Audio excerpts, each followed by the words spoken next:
of the regular season is coming up for the New Orleans Saints. They'll play the Atlanta Falcons this Sunday in the Superdome, and there are playoff implications for that game depending on what goes on in the NFC elsewhere. Plus, what is the latest with Marshon Lattimore's future?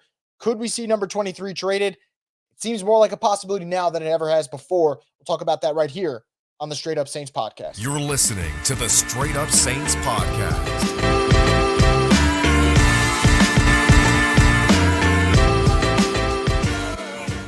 What is up, Who Dat Nation? Welcome back inside another edition of the Straight Up Saints podcast. I'm your host, Chris Vogan. As always, we're brought to you by Scott Fickner Injury Lawyers. You've been injured in any kind of accident, car, truck, 18-wheeler, hurt offshore. Scott Fickner handles it all. You give him a call at 504-500-1111 for a free consultation. They'll always fight for the win. So I mentioned it in the little brief tease. Marshon Lattimore, what is going on with his future, man? This seemed like a guy you wanted as a Saint for life. One of the more impactful players for this team since being drafted in 2017. We obviously know what he brings to the secondary, and he's done that since he's been a rookie for the Saints. And there was a move made less than 48 hours ago that has a big impact on his future. So it got announced by Field Yates that his contract has been restructured. And when I first heard that, I thought, okay, restructured means you're pushing kind of the money down the road, kicking the can, making a longer commitment, which means you don't get rid of Lattimore.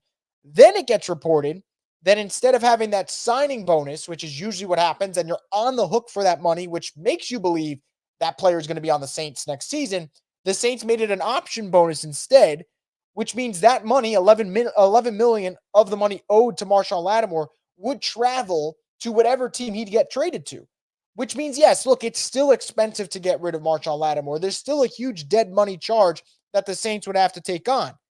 But the Saints would free up $11 million in cap space doing so, and technically it would be $11 million cheaper now than it would prior to this restructure. And this doesn't necessarily mean that Marshon Lattimore is definitely going to get traded, but this opens the door for it. And the fact that the Saints are willing to go with this option bonus, and the fact that Marshon Lattimore is willing to go to this length because it's something you have to discuss before actually going through with it, makes you believe they're both sides are comfortable with moving on from each other. And it's a sad situation because the Saints are obviously a better team when Marshon Lattimore is at cornerback. He has without a doubt been one of their best players since 2017, and he's still in the prime of his career. I know people are going to bring up injuries, but are we going to really say he's injury prone when last year was a goddamn lacerated kidney? That's just absolute shit luck. And look, this year, he has missed time with the ankle injury. There's no doubt about it. But I'll ask you this. If the Saints might feel like it's taking too long for Lattimore to come back from injury, is there a chance that maybe he doesn't want to play for this head coach right now? And if the Saints are willing to get rid of him, maybe the head coach doesn't really feel like he needs him. Maybe he feels okay with Paulson Adebo, feels okay with Delonte Taylor, wouldn't be against re-signing, Isaac Yiadom. So it smells like tension. And I know there's going to be people trying to sugarcoat it and all that. And there might be people who are in denial because they don't want to see Marshon Lattimore traded. And trust me, I don't want the Saints to trade Marshon Lattimore. They are without a doubt a better team with number 23 starting for them at cornerback. There's no question about that. And if you think there is a question about it, you're out of your mind. But this is what I know. I know that the Saints have gotten rid of Gardner Johnson last offseason. I know that DA made changes to the secondary, both personnel-wise as the players and the coaches, getting rid of Chris Richard, moved Delonte to the slot, cut Bradley Roby. They haven't been afraid to make changes in the secondary. And DA probably feels like, hey, I'm good at coaching that. I could make moves if I have to. And I'm not defending it, by the way. I am by no means defending getting rid of Marshon Lattimore. I think you have to keep Marshon Lattimore. But I see the writing on the wall. And what bothers me is the more this goes on, if they get rid of Lattimore, it seems like Michael Thomas will be gone this offseason. Have we reached that point where it's a battle of who are you going to side with, the players or Dennis Allen? And somehow the coach who's only won a third of his games is winning that battle. And the players who kind of built the foundation of what was arguably the most successful team in terms of being a consistent winner from 2017 to pretty much 2021, those guys get pushed to the curb. That seems crazy to me. So that's what I have to say for this. I think this whole process right now is tough to watch. You got a coach who I know a lot of fans don't believe in. surrounded by a management team that keeps telling you that the sky is blue, and we know right now it's not all sunshines and rainbows for this Saints team. And you got an offensive coordinator who, I'm not trying to defend Pete Carmichael, but let's be real. You're just going to make him the scapegoat this offseason. The writing's been on the wall, just like the writing was on the wall for Dennis Allen getting hired during that sham hiring process to begin with, which leads me to say, in about a week from now, win or lose, playoffs or not, Mickey Loomis is going to sit up here and tell you, we got the right guys, we're on the right track, and all I can say is they got a bunch of delusional guys. That's how I feel about the Saints right now. And look, if you can get a first-round pick for Lattimore, would that make this thing a little bit less? Probably. But the more I look into this Saints situation, the more I pay attention to the way things are going on with Dennis Allen, I absolutely hate it. I absolutely hate that we've reached this point where it seems like we're going to lose more good players after more good players, and we're going to give a coach who hasn't proven anything the freedom to operate without any consequences. That doesn't seem right to me. And I've said it before, and I'll say it again. We're living in an NFL right now where Bill Belichick, arguably the greatest coach of all time, is on the hot seat, and Mike Tomlin, a guy who can't go under 500 if he tries, is on the hot seat. But Dennis Allen, a guy who never goes over 500, he's got freedom, he's got job security, he's got everything the other two guys have actually earned. That's fucking insane. But that's what's going on with the Saints right now. And if you think that I'm overreacting, that's fine. It's a trend. You get rid of Gardner Johnson. I didn't flip out like other people did, but it definitely raised some alarms. If you get rid of Lattimore, and it seems like they're going down that route, we're going to have a trend with Dennis Allen. Getting rid of guys that maybe don't mesh with him personally, willing to get rid of better players because we have fragile egos. And I said this before. He showed what type of leader he is when he threw Chris Olave under the bus, but doesn't want to give Derek Carr any accountability. And only sings his quarterback's praises, who, by the way, I'm going to give credit in just a minute, because Derek Carr, in the month of December, I'm going to give him his credit. But the head coach should be fair. And if I'm seeing it, if you're seeing it, and we're all complaining about it, I'm sure there's other guys not named Marshon Lattimore, not named Michael Thomas, who go, you know what, maybe I really don't like playing for this coach. And I hope to God 41's not one of them. But with the way this is going, with Lattimore probably gone, with Michael Thomas probably gone, is Alvin Kamara next? I hope not, but you can't help but ask these type of questions when you see the lack of leadership in New Orleans. So that's where it leads me. It's frustrating. It's tough. And look, am I a very, I don't want to say pessimistic, because I'm fair. When I think the Saints are going to win the game, I say they're going to win the game. But I am more towards the critical side than most. I don't know how people who have been optimistic about this team, people who have been, I'd say kind about this team when they speak of them, I don't know how you can watch this operation right now and think that it's okay. Take the record out for a sec, even though 8-8 is not acceptable for what this team has and what this schedule's been. Do you think this is normal? A coach who's never won anything, pushing the guys who have won, that did help establish a winner, those guys get pushed out the building? I just don't get it. I don't get it. I understood Gardner Johnson. To a degree, I understand Michael Thomas, because, look, he is always hurt. And whether or not we think what he was saying is right, your wide receiver can't probably go on Twitter and blast the quarterback like that.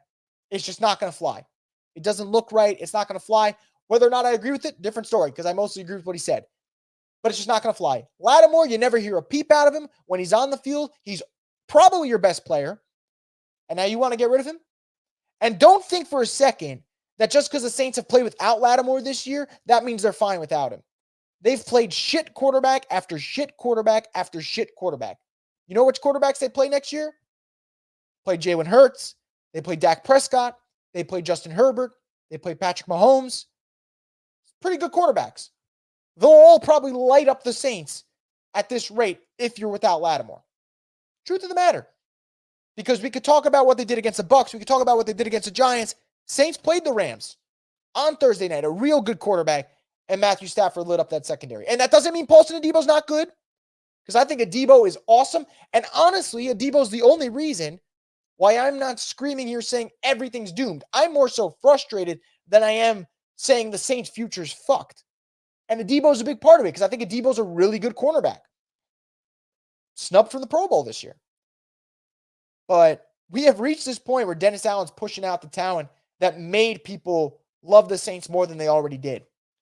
And when you do it and it's a cornerback who's still in his prime, it hurts. It absolutely hurts. But we're heading there. There's no doubt in my mind Marshon Lattimore will be traded at some point. And I guess we're just going to have to live with it. So let me switch gears. Talk about Saints, Falcons. This is an interesting game, obviously, for a variety of reasons. Playoff implications. If the Saints win and the Buccaneers lose to the Panthers, which seems unlikely considering the Panthers haven't looked like an NFL team this year, the Saints will win the NFC South.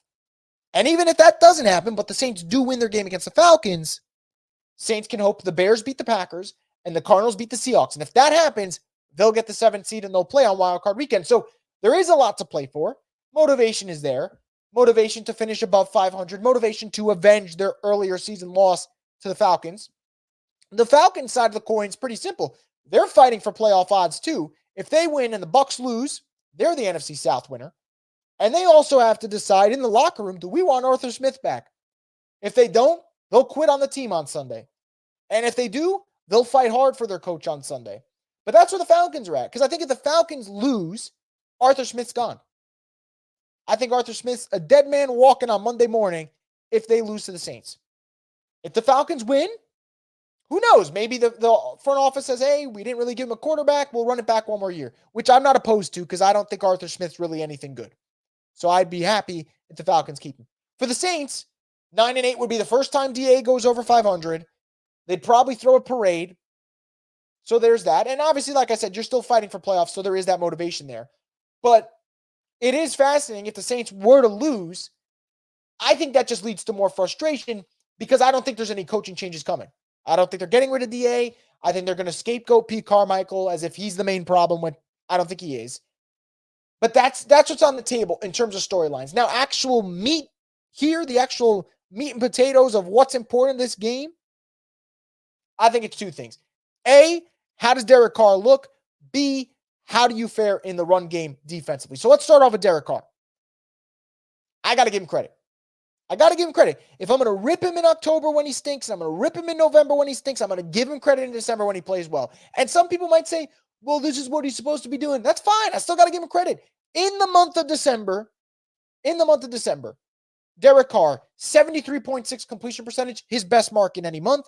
11 touchdown passes, by far his best mark in any month. Now, he did have 3 interceptions, which is towards the lower side of things, but 3 interceptions in December, that's fine.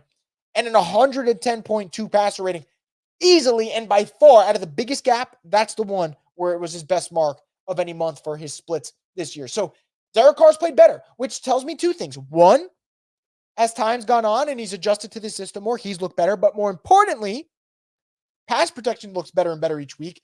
And shocker, Derek Carr, a quarterback who's not really good off script, quarterback who's not known for making wow plays with his athleticism or anything like that. You give him structure, you give him time, he's playing well. So I think for Derek Carr, that's one.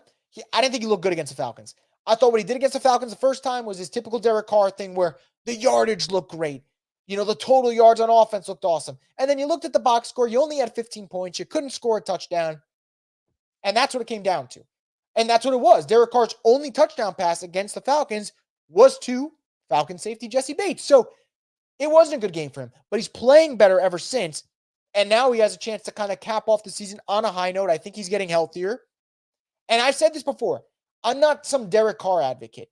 But if I had to pick, would I rather another year of Derek Carr or another year of Dennis Allen? I, without a doubt, would say give me another year of Derek Carr because I think with better coaching, with more confidence, with him being healthier, I think the month of December Derek Carr is who he can be for a season. And that doesn't make him a championship quarterback. That doesn't make him elite. That doesn't mean he's worth the money. But it means that you're not pulling your hair out of your head every Sunday. And that's what he's been so far. So that's step number one. Does Derek Carr look better against the Falcons? And in order to do that, you got to give him protection. You got to give him that structure. If that happens, that's good for the Saints. But number two, run defense. Saints run defense last week against the Bucs set the tone. Shut down Rachaad White. Didn't have a chance to get any space. You made the Bucs one-dimensional, which means you let your defensive linemen pin their ears back, get after Baker Mayfield, make his life a living hell. That's what they did. And it worked. And it wasn't just a fluke there. We saw a couple of weeks prior against Saquon Barkley, they shut him down. Now, Giants O-line, not very good. That's probably where it came down to. But 2 out of the last 3 games, the run defense has been great. Run defense wasn't phenomenal against the Rams. Better O-line. Kyron Williams balled out this year. So that happens. But this is a big one because the Falcons, last time they played the Saints, over 220 rushing yards. Bijan went wild. Tyler Algier had some big runs. Desmond Ridder looked comfortable, which is an embarrassment for that defense. How do you respond to that run game? Because that's the key for the Falcons. You know they're not going to light you up through the pass, most likely. They're going to be a run-heavy team. How do you respond? That leads me to it. And I'm going to be honest. As I look through it, I look at the status of these teams right now in terms of whether the arrow's pointing up or down. I think the Saints are pointing up more than the Falcons are. I think Derek Carr's playing better football than anyone on the Falcons quarterback-wise, which, again, you're going to say, Chris, that's not saying much. I just want to be fair when it comes to Derek Carr conversation because I've been super critical of the dude this season, and I do think he's playing better. So I think when your quarterback's playing better, I think your defense is coming off a big performance against the Bucs. You feel like you have a better chance of making the playoffs than the Falcons. You're trying to avenge that one, finish on a positive note. Something tells me, in terms of mind-wise, it's got to be Saints. Now, if they lose this game, good Lord. We got to figure something out. Because 8-9, getting swept by the Falcons, unacceptable. But we'll cross that bridge when we get there. I do think the Saints are going to win Sunday, but I do think the Bucs are also going to win. So no NFC South for the Saints. And knowing the Saints' history, I just can't see the Panthers and the Seahawks losing. The Packers and the Seahawks, excuse me. I think the Seahawks might lose to the Cardinals. I think the Cardinals are feeling pretty good off that Eagles win. Kyler Murray's been a way better quarterback over the last couple weeks than Geno Smith, and he just is a better quarterback. I don't know if the Packers lose to the Bears. Packers own the Bears historically over the last decade or so. Jordan Love's coming off a great performance. I kind of think the Packers will win that one. So I still believe the Saints are going to miss the playoffs.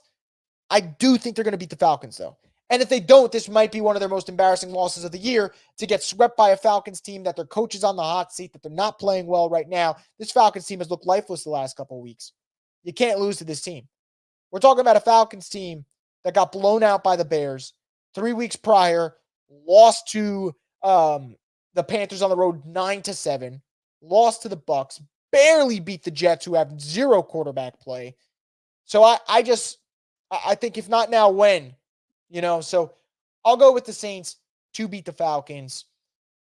I'll go around the 24-17 range. That's what I'm feeling right now. Obviously, it changes if the Saints are unable to stop the run. But I do believe they'll get it done, move to 9-8, but I don't think it'll be enough to make the playoffs because they just historically haven't gotten a lot of help. But we'll see what happens. It's been a wild season, and I can't wait to see how it unfolds. Just for the drama of it all, it should be great entertainment. So before I wrap up this edition of the Straight Up Saints podcast, I want to get a quick word from one of our sponsors in DraftKings Sportsbook, and then anyone that put comments during this live stream of the Straight Up Saints podcast. I'll get to your comments, read them, and we'll see what we do there before we wrap it up. But let's get a quick word from DraftKings. The NBA season is in full swing, and when I can't get enough of the action on the court, I spice things up betting on DraftKings Sportsbook, an official partner of the NBA. Right now, new customers bet $5 and get $200 instantly in bonus bets. Download the DraftKings Sportsbook app with code BOOT. New customers can bet just $5 on the NBA and get $200 instantly in bonus bets. Only on DraftKings Sportsbook with code BOOT. The crown is yours. Gambling problem? Call 1-800-GAMBLER. Must be 21 or older in most eligible states, but age varies by jurisdiction. See DraftKings.com/sportsbook for details and state-specific responsible gambling resources. Eligibility and deposit restrictions apply. Bonus bets expire 168 hours after issuance.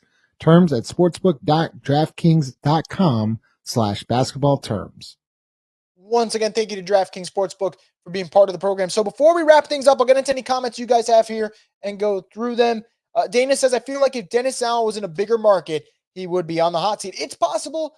I think a lot of it, though, too, comes down to whether or not the team's entertaining enough. And I don't think the Saints are entertaining enough at all. And the reason I say this is, Robert Saleh has not done a good job in New York. The Jets have been struggling. They're in a big market, though, and no one really talks about them because no one really cares. I think that, look at Eberflus of the Bears. They started winning a couple of games, and then all the hot seat stuff went away. And that's Chicago, which is considered a big market. So I think it just comes down to whether or not you've been an entertaining team. The Saints have not been that under Dennis Allen. Patriots only get talked about because it's Bill Belichick, to be honest. And Chargers, that is a team that had Justin Herbert. They're in prime time a lot. I think that's why they got a lot of attention, and that's why Staley ended up getting fired. Same goes for the Raiders with McDaniels. So, I mean, I'm on the fence. Maybe it is a bigger market thing, and maybe I'm being naive to it. I just think the Saints are just so mid that it's just doesn't get enough attention. They're never too high. They're never too low. They're just kind of stuck in neutral. And that's kind of why they don't get that much attention.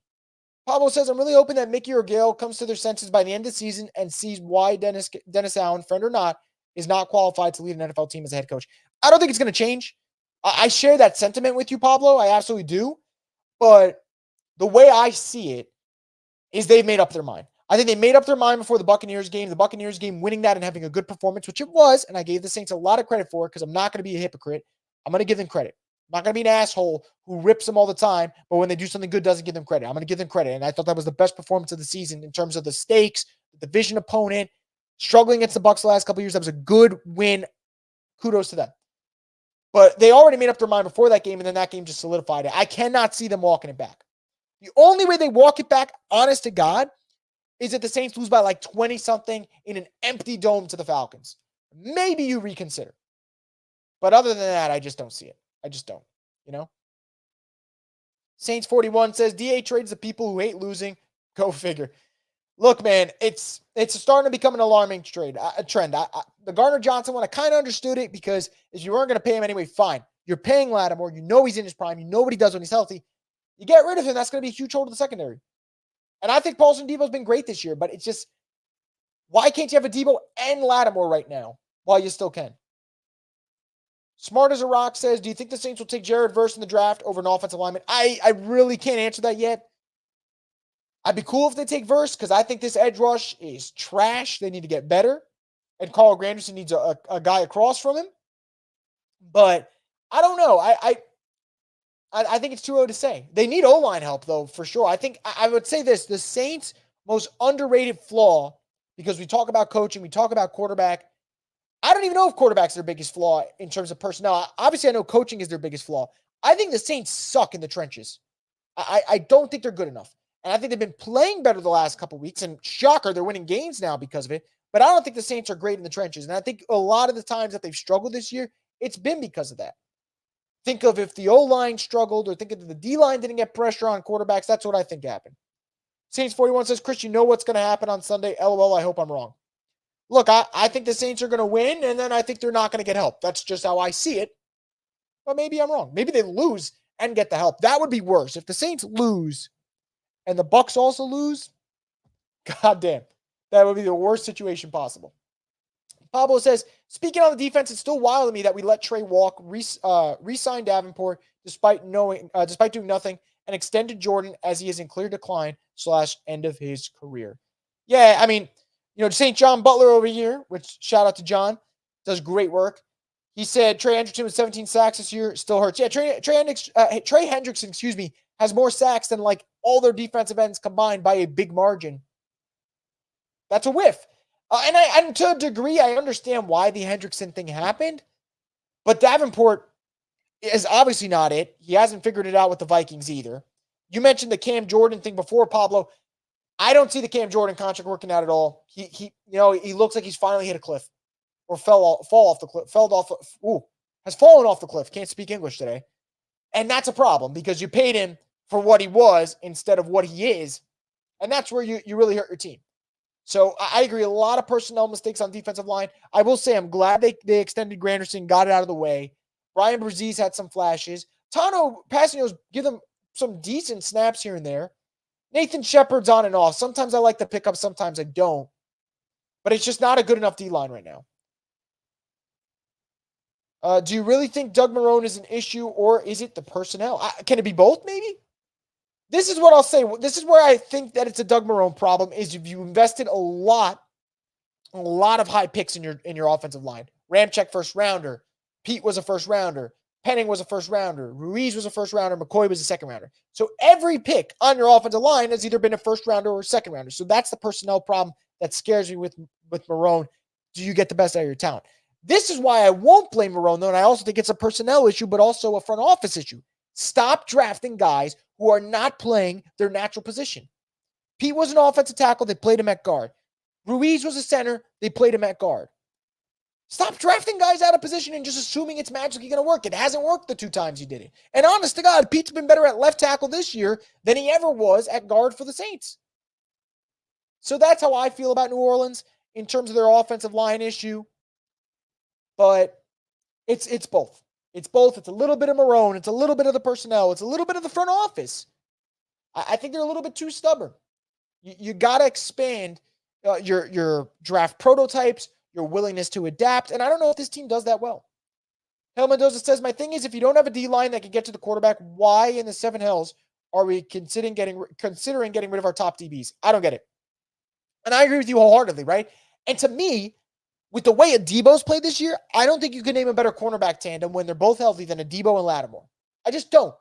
And to get rid of Lattimore, if you do that, when they do that, inevitably, that's a big hole. And look, Adebo has stepped up this year, and I think that he could only get better, which is good. But it's a leap of faith, and it's one that it's scary to say the least. Pablo says, I'm starting to think that perhaps the front office needs to be evaluated when it comes to scouting with this year's draft. We have whiffed bad ever since our 2017 draft class. Here and there, the crazy thing is the 2021 draft, had they not just whiffed on Peyton Turner, it would have been a really good draft because you got Adebo, so you got a starter in the back end. You got Pete Werner, so you got a starter in the middle. You got Landon Young, who's been a really decent tackle off the bench for them. But Peyton Turner, when you whiff on a first-round defensive end, everything goes to shit. But I do agree, there's got to be some changes there. Ayo Toto says, do you think the Saints would benefit from switching from a 4-3 to a 3-4 and kicking Cam inside? I mean, for Christ's sake, he plays at like 280, 290 throughout the year. I don't know. I don't know if I'm changing my defense just to fit a bad Cam Jordan contract. If it's a new coach and whatever and they're drafting different, fine, then you do it. But I don't know if I would do it because of that contract. Maybe you kick Cam inside. Oddly enough, not oddly enough, their best game, to be honest, on the D-line was probably against the Giants. And it's funny because the Giants O-line stinks, so that is part of it. But Cam also had his snaps reduced, and I don't think it's a coincidence. Mo says, do you think they let Marcus May go because of Jonathan Abram and Jordan Howden? I think they should. I don't think Marcus May's been worth the contract. I don't think Marcus May's been any good for the Saints. Now, I think Jonathan Abram had the game of his life last Sunday. I don't see him replicating that, but he did some good, and I think Howden's done some good when he's been in. And I think anyway, like Marcus May, for me, contract-wise, just hasn't lived up to it. And I think it's okay to say that deal just didn't work. And look, they could probably get out of this deal and not take a huge dead cap hit. So I'd probably just cut him. That's just me. I'd have to look at it. I don't know if they save anything. If they save nothing, then it's not worth cutting him. But if they could save some money and get rid of him, then I would. I don't think there's any real major noticeable upgrade to having Marcus May on the field. And he's another one. He hasn't been on the field. No cap, no filter. Saints says Dennis Allen's going to run this franchise into the ground, run off and trade good players, all for him to inevitably be fired a few seasons from now with us having nothing to show for it. What a waste. If an OC comes in next year and gets Saints offense rolling and motivates the players and even grasps the attention of the fan base and is a very likable guy, then that'll be a threat to DA's job as head coach. We're going to miss out on Penix and JD5 sweepstakes. We missed on Watson sweepstakes. We're going to miss on Justin sweepstakes, who played with Olave, excuse me. We brought our car and we're stuck in neutral. Yeah, I mean, look, a lot to digest there that you put out there, but we'll kind of go through them for a sec. The DA thing, look, like I said, he doesn't have enough to show for it. His resume is not impressive enough to think that you can just start trading away your good players. That's a problem, number one. Number two, the sweepstakes stuff with quarterbacks. Honestly, the Watson sweepstakes, them missing out was a blessing in disguise. I mean, that would have made this situation worse, And as for the third thing, with an OC and whether or not that's a threat to his job, I think the biggest problem with having a good OC is if you have a defensive-minded coach with a good OC, you lose that OC, does your offense just fall off a rail? Look at Sean McDermott. He loses Brian Dable. Bill's offense hasn't looked the same. I would argue that when the Bucs inevitably lose their OC and Dave Canales, that's going to hurt a lot because they got Todd Bowles, who's an okay coach. I think he's looked better this year than most, but his history's not great. And that's a big hole that you got to fill if you lose your OC. Mo says, what about the Honey Badger? I don't think he's lived up to expectations either. Your thoughts? I've been indifferent about it. I think that Honey Badger's been solid. Leadership-wise, he's carrying a lot more weight and responsibility than people probably know. And for that, I think it's a huge plus. And I think he's been okay. Has he made game-breaking plays? No. But, I'm going to be honest. I think there's a better chance the locker room fractures if Honey Badger's not in there than with him in there. So I want to give him credit to that regard. I don't know if we'd ever be what people want to be because he's towards the back half of his career at this point, But I don't think it's been a god-awful contract. I think the May contract's been far, far worse. No cap, no filter says, I would have felt better about this team if we dominated a majority of the teams we beat, especially if the starting quarterback played, and if we beat teams like Lions or Rams. Fashion matters, 22 Vikings. Fair enough. Zeke says, if AK requests, I can't even speak. If AK requests a trade this offseason, I'm fucking done. Yeah, I mean, I'm not saying it's going to happen, but I'm also not going to say it's not going to happen with the way that this has been going. No cap, no filter says, me not giving one fuck on Sunday, actively rooting for the Saints to get that ass busted by the Falcons for the greater good, even at the expense of other fans getting their hearts broken if we in fact lose. Weird world we live in, right? I never thought we'd reach this point where it's like Saints Falcons week 18. There's still playoff implications. And I actually thought there being playoff implications, a lot of people would put whatever agendas and feelings they have to the side and say, all right, playoffs. But people haven't backed off. And I'm not knocking them. I'm just saying, like, this is the pulse of the fan base right now is people are still pissed. No matter what they've done, nothing's going to change. And I think it's because of the lack of leadership and accountability. Hale Mendoza says, who would you consider offloading to the trade market? I'm going to be honest. I don't really think they benefit a lot from trading guys. Lattimore, I think he's going to get traded now. I wouldn't trade him, but he's going to get traded. I don't think they really gain anything from getting rid of big contracts. I don't think getting rid of Alvin does anything for them cap-wise. You might as well keep him. Mike, you're probably going to, void that contract. He goes into free agency. Ramczyk may retire. If you do that, you need a new right tackle. I think it's tough. I don't know who I would consider offloading. I really don't. It's a great question, but the way their cap situation is set up, it's not like you get rid of these guys and you're opening up so much money. You're spending for guys that aren't on your team and not freeing up much. It's a really bad situation. Ram has looked for options for his knee before. He said he's going to try again, but I think it sounds like he's retiring, right? I would say it's 50-50. And I would say if he retires this offseason, don't be surprised. I actually think almost expect the worst, Mo says if we keep Kamara, I think we should get rid of Jamal Williams and give Kendra Miller more reps. Jamal's done nothing. That would be a guy.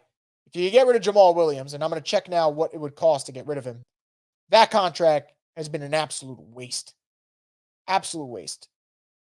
They could get rid of Jamal, I'd cut him. I would. If it's not going to cost much, go for it. But I think they probably just keep him anyway. And then cut him after before the 2025 season. But that contract's been a disaster. No cap, no filter says no AK, Sean, or MT is going to be DA's go-to excuse for Mickey if we lose Sunday. Mickey needs to hit that boy with 10 weeks. We were relatively healthy, and the lucky breaks we got versus all these opponents. He's not going to. He's not. Mickey Loomis is not accountable right now. I know the Pro Bowl means nothing, but Bobby over DeMario and Spoon over Paulson is crazy, and Winfield got snubbed, and I hate him. I agree. Look, Pro Bowl's a joke. It's an absolute joke. Hale Mendoza says, swear I've seen Kendra Miller on the injury list more than on the field. You're not wrong, unfortunately, man. Stinks. I was excited for him this year. Pablo says, do you think Mickey stops pushing the cap further into the future with how things are looking in the near future? No. I think he's going to keep pushing it. It's honestly, they've created a situation where it's probably their best scenario is to still push some shit forward, but if they can, each year, pick a contract that you don't push forward because you don't want to extend this more. You don't want to make this a bigger problem. Mo says, what do you think of Pete Werner's play? I think he's been a major disappointment this season. Doesn't mean I'm out on Pete Werner, but I thought Pete Werner, this would be the year that he plays better and he looks like the better linebacker out of the two. And instead, Pete Werner has regressed and DeMario Davis has shown that this guy is apparently ageless, which is great for the Saints. I mean, you still got him in there, but I have not been impressed with Pete Werner's play this year one bit. Zeke says this team is a year behind on everything. Should have fired Pete last year, kept him another year only to fire him after more of the same. Should fire DA this year. They're going to keep him around after one more of the same in 2024. Just frustrating. I agree. Should have got rid of Pete, didn't. Like you said. Should have got rid of DA, didn't. Now you're going to do it probably when they stink in 2024. We're wasting everyone's time. We're wasting everyone's time.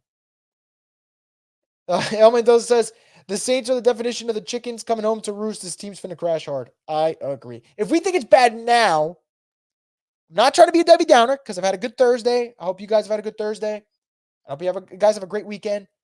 If you think it's bad now, I think it's going to get worse in like, give it 9-10 months, which sucks, but that's just where we're at with the Saints team. That's where we're at. But anyway, guys, that's going to wrap it up for this edition of the Straight Up Saints podcast. We'll have a live stream Sunday right after the game. The only way I'd say we'll be a little delayed is if the Panthers-Bucks game's close and is running late. Then I'll wait for that one to finish. But if that one finishes, we know the result. We'll jump right into it as we usually do. So make sure you guys come back here. Stay tuned with Blue Crew Media. Subscribe to the YouTube page so you guys get alerted when we do that live stream. But that's going to wrap it up, guys. So I hope you guys enjoyed. Hope you guys have a great upcoming weekend. We shall see what happens. I think it's about to get crazy here for our New Orleans Saints.